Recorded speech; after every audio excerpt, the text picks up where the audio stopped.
Welcome, ladies and gentlemen, to the ServiceMonster Show. Today is March 20th, 2017, and it's the first day of spring.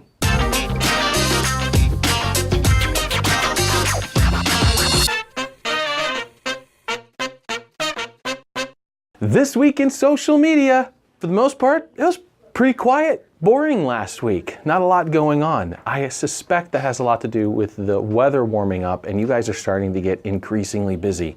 So obviously, first day of spring, that's really good news. Service providers should start firing up those extra routes, vans, and calling extra crew within the next few weeks. I suspect this year is going to be pretty, it's going to be a comeback year. You know, we had the polar vortex, we had the recession. There's so many things that have been keeping us down year after year.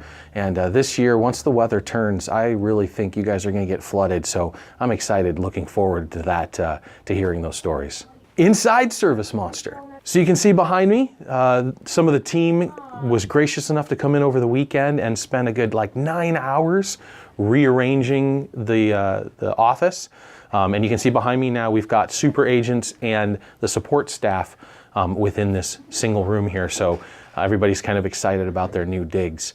We're bringing on 2 new employees. A new print operator started this morning, so I went downstairs and met her. And we have a QA person right now who we are bringing on. She was supposed to start today, but HR is still doing some last minute things, so we can't wait to fill those 2 positions. We also have an open position, developers, so if you know of a developer in the Pacific Northwest, send them our way. We'd be more than happy to chat with them. Last week, we released what we call PF11. It is the next iterative version of our site, brochure site. So it's our marketing site, right, where we used to collect leads and do landing pages for marketing campaigns and so forth. It's gorgeous. I've not been happy with some of the previous builds. PF10 was a WordPress build and was kind of slow. So I went to the mat, decided to code it myself, and the primary brochure site is all my handiwork within the probably last 2 weeks. And then Alex and some of the team got together the blog portion. That's still running a WordPress service, and some of our other subdirectories are as well. But go check it out, see what we did there. We're very feature-centric, and it's a marketing strategy that I'm going to be coaching over the next year or so for service providers as well, focusing on solving an individual problem and then leveraging marketing and social media materials to drive people in based off that single issue. ServiceMonster updates. So last week we did a big update, ServiceMonster 6. You guys probably noticed that. There was a handful of really big landmark items in there. This week they're going to be kicking out another series of bug fixes and feature enhancements. One of the things that we talked a lot about was the order line item quick add. And so they're putting that back in. I had taken it out myself and I said, no, they don't need it. It's easier to do line items directly on the order. And a couple of our support agents threw a fit and said, no, we're gonna need, I said, let's let the customers decide. Well, you decided. So in smug and emails and support calls, there were enough of you who said, yo, I want that line item quick add, let's put that back in. And so that's one of the features that they're definitely working on now. Another big push by the smug community was the job schedule. The job blocks now don't have any data in them.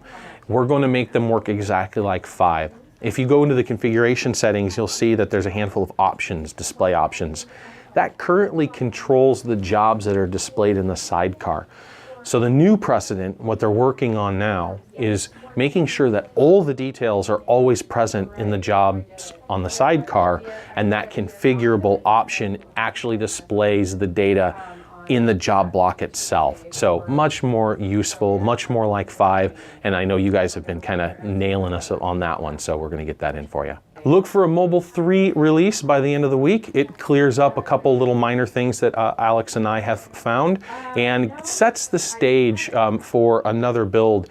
We might go quiet on Mobile 3 for a while. Not that we're not dedicating resources to it, but I have a pet project going within Mobile 3. I'm not ready to share that with you yet. I want to make sure the technology is right, but if we can pull it off, it's going to be pretty big, so I'm excited about that. Yeah. So from everyone here at the ServiceMonster team, thank you so much for hanging out. Subscribe to our YouTube channel, check out our demo, give us a call.